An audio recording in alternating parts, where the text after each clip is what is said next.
Welcome to Panther Pourri, the podcast where we're supposed to talk Panthers hockey, but sometimes we don't. Presented by Florida Hockey Now. Here are your hosts, Jacob Langsom, Alex Lopez, and TJ Peterson. Hello, everyone, and welcome to another episode of Panther Pourri, a Florida Hockey Now podcast. I'm your host, Jacob Langsam. Here with me, as always, are my co-hosts, Alex Lopez and DJ Peterson. And, folks, we're going back to Tampa with a 3-1 series lead in what was one of the most absurd playoff games, at least Panthers playoff games, that I think we've ever seen. Jake, just want to make sure that we're noting here that we does not include Aaron Ekblad. You are not coming back to Tampa. Sorry to say. buddy, you're going to have to stay home for that one. Yeah. You guys mind just giving me like a few minutes to Go get all for my it. thoughts Hit in, it, and hit then it, I'm gonna hit it, jump hit off. it. Today's just not my day, guys. I'm just not into it. For all you listening, I appreciate you listening. Just today's a bad day for reasons that have absolutely nothing to do with hockey. Look, Aaron Ekblad's getting a game. That was a forearm shiver. I was the one who wanted to see retribution. That was clearly retribution, and that was outside the lines of the game.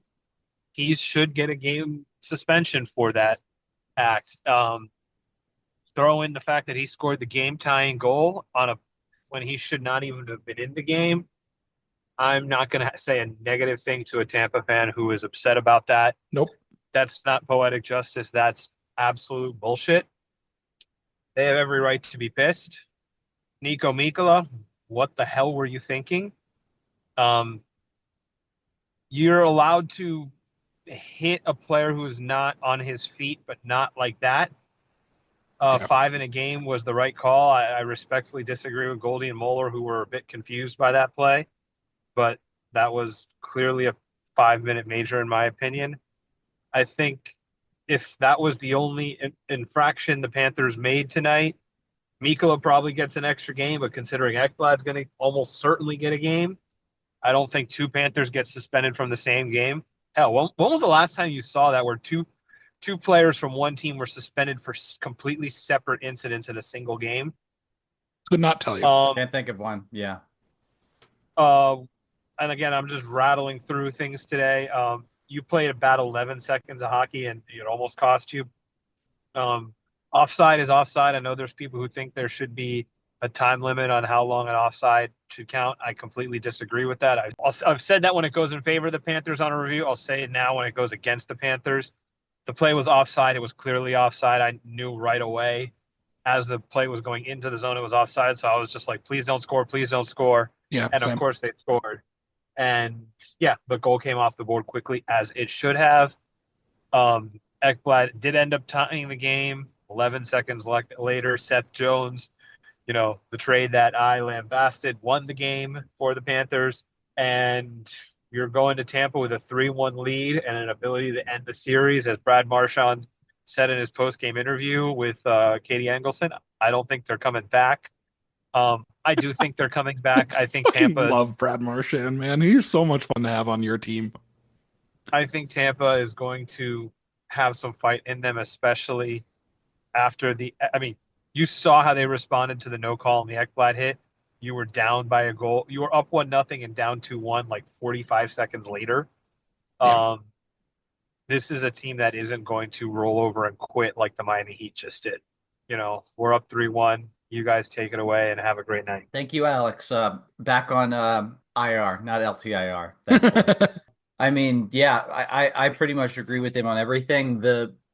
I'll say that to me, hear me out. The Mikkola one is worse because there's just no plausible deniability there. Mikkola is for everybody in the arena to see getting in a dirty hit. Yeah. It's stupid because of what it puts the situation it puts his team in. But beyond that, it's just reprehensible human behavior.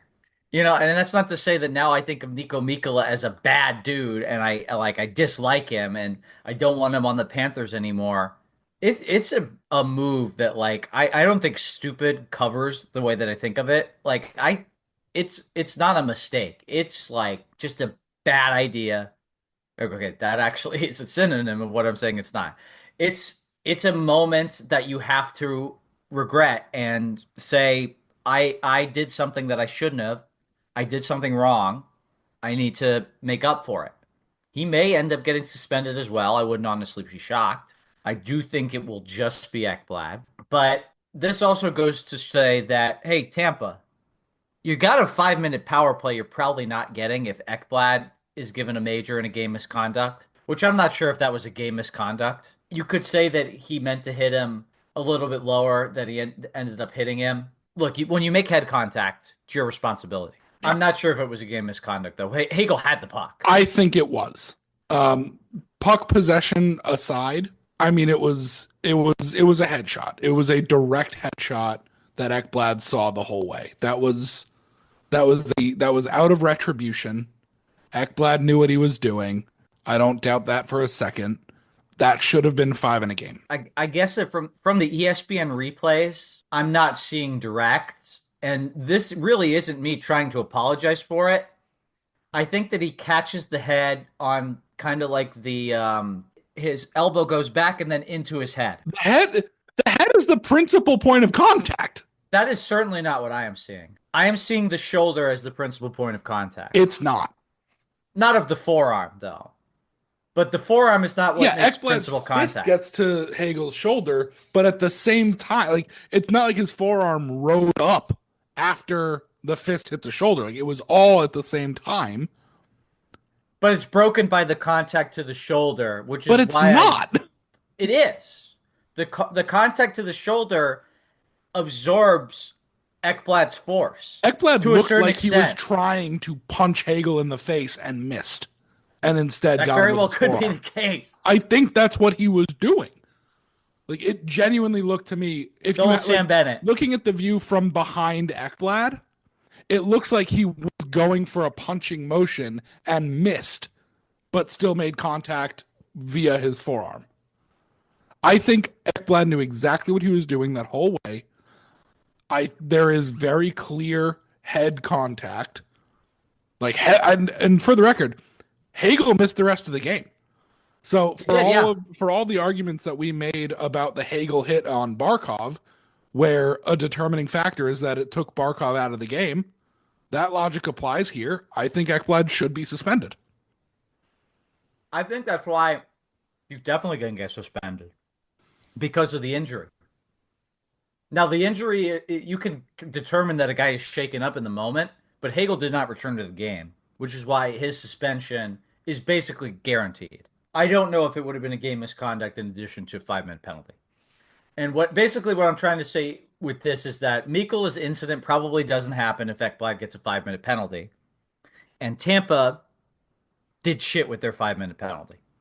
I will say, that is, if there is one thing, one positive, one consistent strong point for the Panthers that you can take out of this series so far, their penalty kill has been excellent. Yep. They gave up one power play goal, and really you can see that was Bob's fault for a bad rebound. What are they, like 10 of 11 or something? With 2 5-minute majors? Their penalty kill good penalty kill. Constantly making dirty hits. The flip side that you could use to frame that, TJ, is if you're going to throw dirty hits, you'd better have a good penalty kill to back it up. Yeah, I suppose so. The Lightning, they're no stranger to dirty hits. You know, they have Ryan McDonough on their team. They have Brandon Hagel on their team. Yeah, let's not pretend that Kuch is a squeaky clean player. There's no equivalency in this game as to what happened. No, absolutely not. The Panthers were the dirty team tonight, 100%. However, there's no choir boys on the other side. No. Look, we know who the Panthers are.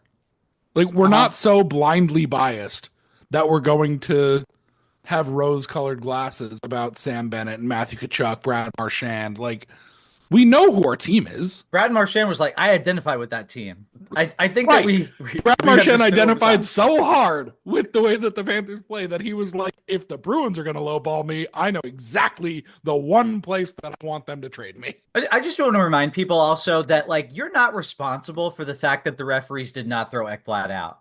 We couldn't have all stood up as a fan base, pointed to the officials and say, hey, You missed the call, guys. They wouldn't have done anything, and they shouldn't do anything. The argument that I did see, to be fair, is they should have called a major on the ice so they could review it. Sure. I just think that they didn't see, like I didn't see the initially, and I had to see the replay, the head contact. I just don't understand. Like, there was a ref standing right in front of Ekblad. The referee's point of view, the only thing that he can see most likely is the contact made on the shoulder. But he's going up high. It should be a roughing penalty regardless of what angle you're on. That should be at least 2 minutes. Yeah. Like, if you're, and I'm not saying it should be at least 2 minutes action, like we understand the action. From no matter what angle you see it from, it's a 2-minute roughing penalty. Like, if you don't see the head contact, it's a 2-minute roughing penalty. I'm not saying it shouldn't have been a major. I'm saying there's no vantage point where you see that and it's not a roughing penalty, at least. Just a bizarre decision to let that go entirely. And I understand, the other ref has the other camera angle vantage point, and he can't see shit because Ekblad's body is totally blocking it. So I can understand why neither ref would have seen anything major-worthy on the ice. And maybe this is why you need a third referee eye in the sky to mitigate potential incidents like these, though that may be the soccer fan in me speaking. And that probably opens Pandora's box to just an endlessly reviewed game. So I understand why people would have hesitations about that. I ultimately think that technology is so good these days. You have so many cameras in the buildings that, yes, I think one of the officials should be an eye in the sky. I do believe that this is the first game of the series in which the team that had a larger share of the shot attempts went on to win the game. Not surprised. I certainly thought that Tampa had like a 70 to 80% chance of winning as soon as they went up 2-1. Yeah, and I mean, Tampa had a 5-minute power play with a 2-1 lead, third period. They've got all their big guns still on that power play, other than Brandon Hagel, which, like, Brandon Hagel, very good player. Absolutely not the heartbeat of the Tampa Bay Lightning. They do not need Brandon Hagel to win. Just look at what happened in Game 3. They won 5-1 without Brandon Hagel. I cannot truly look at this game as having an asterisk on it. I just can't. Ekblad will get suspended, and if the league truly feels like they have to do some restitution here for the missed penalty and the fact that it had an influence on the game, give him 2 games. I would be surprised if he got more than 1, to be honest. But I don't know. Honestly, maybe they do give him 2 just to be like, this shit needs to stop. This series is getting out of hand. I would encourage it. That's 3 games in a row with a major penalty, right? Yeah. 3 games in a row with a major penalty. Not a very common occurrence. And, this isn't the kind of scrappiness, intensity, physicality that you want or expect from a series like this. You want the post-whistle scrum, sure. If guys drop the gloves, so be it. But at least you understand what you're getting into. You want it to be physical. You don't want it to be dirty. The line between those two becomes fine in the playoffs, but you might get punched in the face if you drop the gloves. But you want guys to sign up for it if they're doing it. Stepping on the ice is not licensed to get hit in the head. It's just not.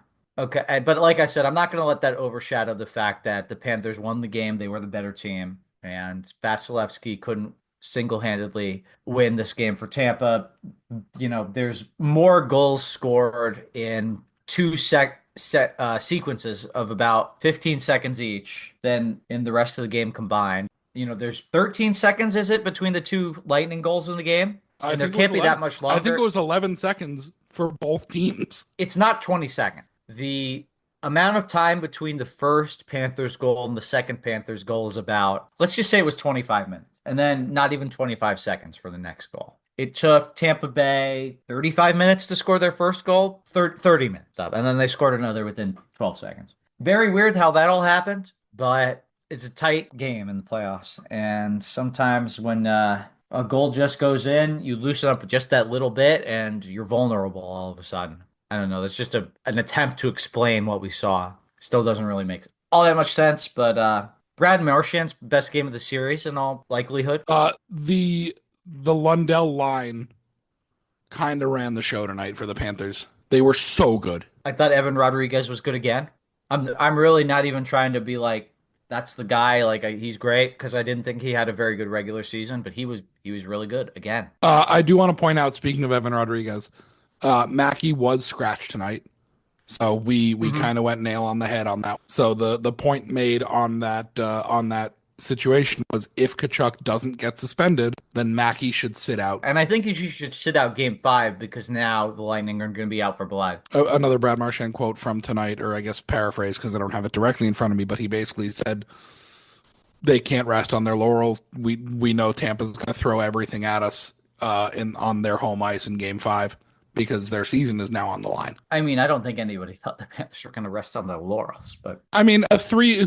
Think about the context of a 3-1 series lead versus a 2-2 series going back to Tampa.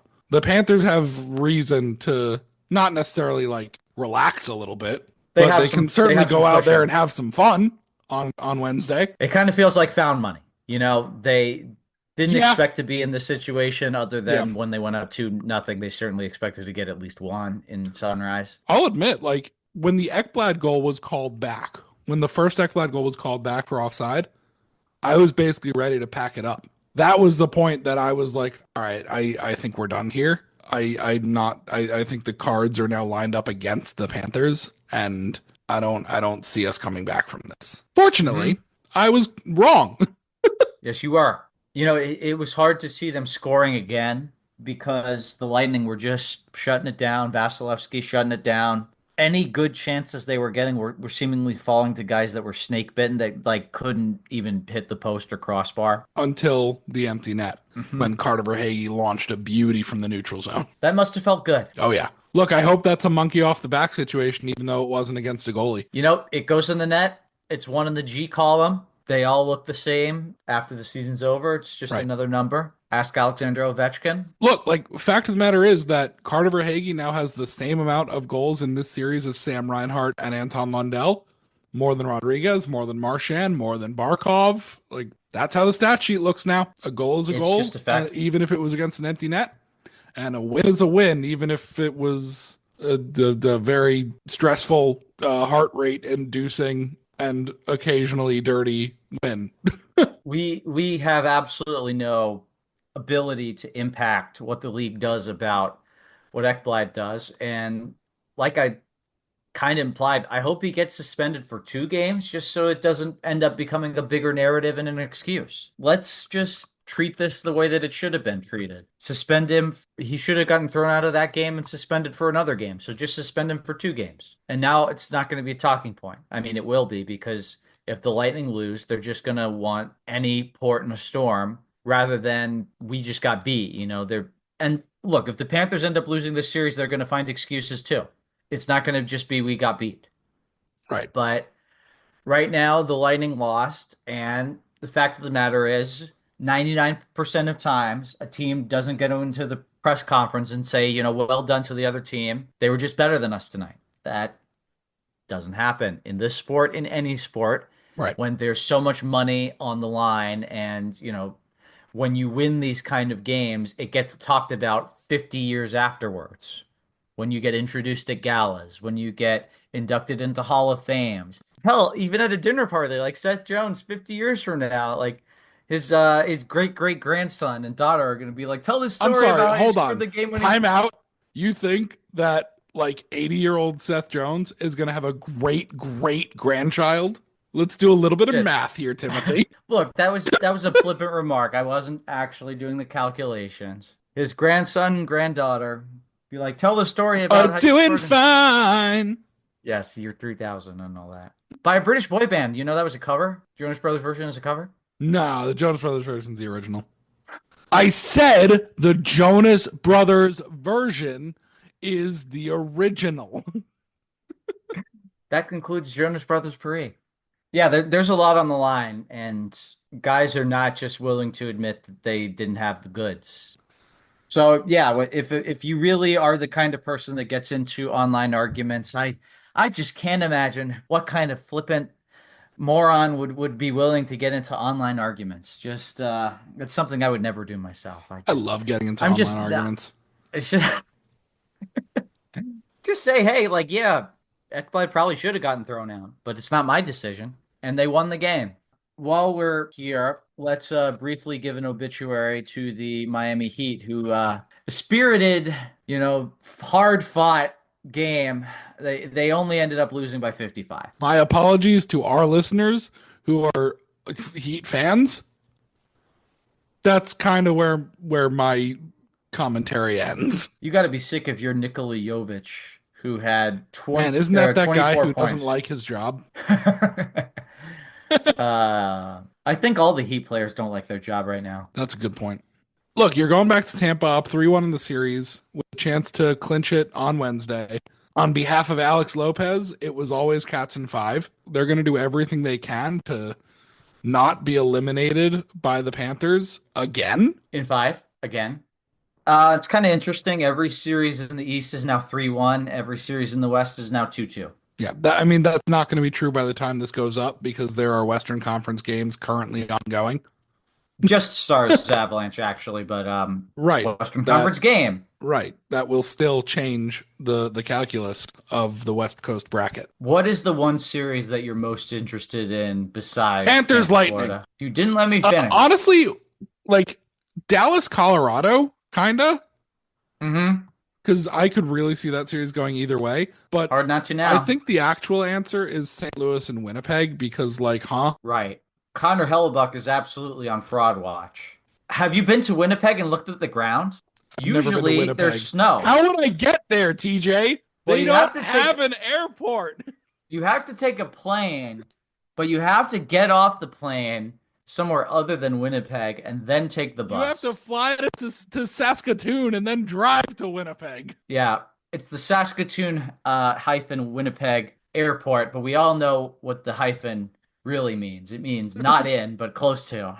Just like the Fort Lauderdale Hollywood International Airport. We all know where that really is. What a nerd saying hyphen instead of dash. It's a hyphen, you fool! Actually, dashes just separate thoughts within a single sentence. Hyphens are what connect two words together. Greatest 5 stars at the Fort Lauderdale Hollywood International Airport. And we'll see you after Game 5. Good night, everybody. Go Panthers.